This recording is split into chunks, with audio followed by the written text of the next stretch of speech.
Coming up next, we have the 2010 X Factor winner, Matt Cardle, and I spoke to Matt earlier this week. Before we hear from him, here's his new single, and it's called Hit My Heart.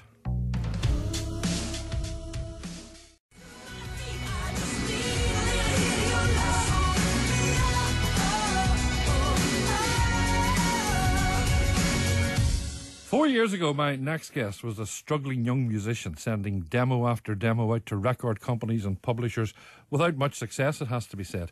But then in 2010, he applied to audition for X Factor, a sort of what the heck approach, but little did he know how that decision would change his life forever. Matt Cardle went on to win X Factor in front of 19 million television viewers, and he won in some style, with the public voting him tops in every round but one. 2 million record sales later and 4 sell-out UK tours, Matt is back on the road again with another new album and a new tour, playing 19 cities across the UK and Ireland, starting in the Mandela Hall in Belfast next Tuesday. Matt, it's good to talk to you again. That's the new single, Hit My Heart. You've described it as your big pop moment. What do you mean by that? Well, I mean, if you listen to the album in full, I think it's definitely, well, it's by far the poppiest track on the album, mixed by Ash Howes, and the guy's absolute genius. You know, he did my first single and a few others, and he put the sparkles on it. You know, when me and Ben were writing the song, we thought that it had potential to be, you know, a real kind of pop sound, so we just kind of ran with it, you know. Are the pop charts important to you, Matt? Surely you've a bigger and longer career ahead of you than just the immediacy of today's pop world. Yeah, I'd like to think so.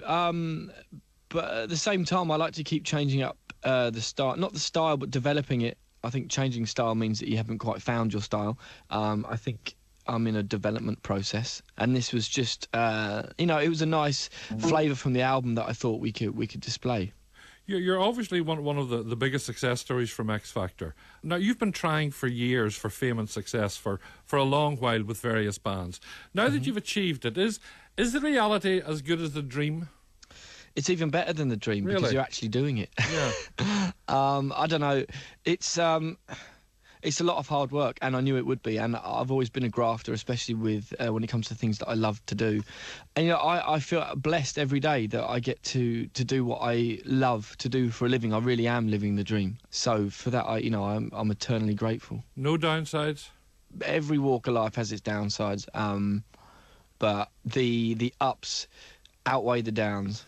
You obviously know what you want to do in the business, because after X Factor you had a presumably lucrative deal with Sony Music, but you decided to break away from that and to form your own label. That was an incredibly brave decision, was it not? It didn't feel brave at the time. It felt like the natural thing to do, and something I definitely had to do. On reflection, I suppose it was quite a leap of faith, but I'd done things like that in the past, and I've done things like that since, and I will continue to do things like that. I think you don't get anywhere in this life unless you take risks, and I knew where I wanted to be and where I wanted to go, and I knew that where I wasn't, so I had to move. Where do you feel you want to go? What would be the ultimate? What would be success for you? Ultimate success? Just longevity. You know, to keep writing and producing albums and selling out tours, and, you know, just developing as an artist again, and just to keep growing and growing and growing is the ultimate dream, to, you know, world domination eventually. But a bit pinky in the brain. That's not a bad ambition, actually. Exactly. Well, if you shoot for the stars, you know. You tell me that you want me.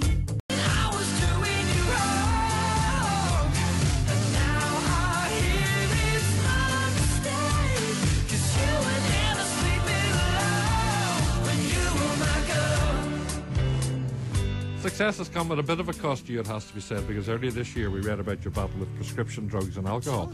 How did you get into that trap, Matt, in the first place? Because you're a 27-year-old guy. You're not on your first flush of youth.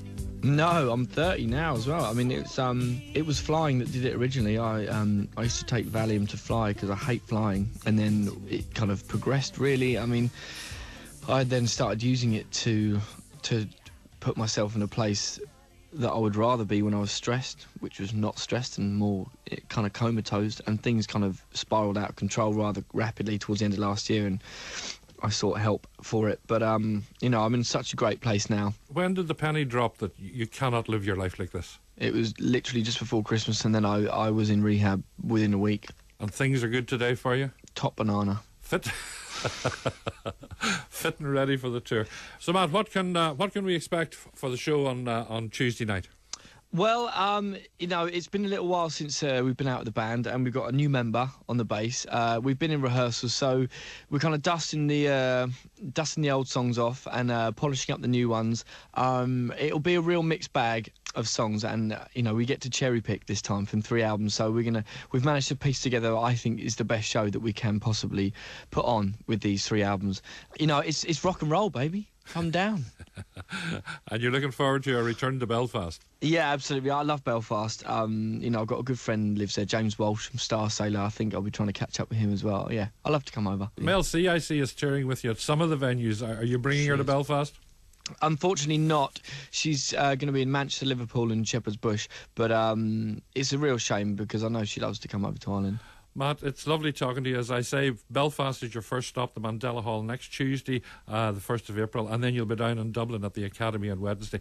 I can tell you, Matt, that the fans are eagerly awaiting your visit to Belfast. I can't wait. I can't wait to see them. Brilliant. Matt, hope you have a great night in Belfast when you're out. Thanks for talking. Thank you. Leave your door open. I wanna come over. The night is only young. I wanna get under your body, take you over, come undone. 'Cause baby, I'm loving you. Baby, I'm loving. Well, my thanks to Matt Cardle there. That's his last single, of course, with Mel C. And Matt, don't forget, appearing at the Mandela Hall this Tuesday night.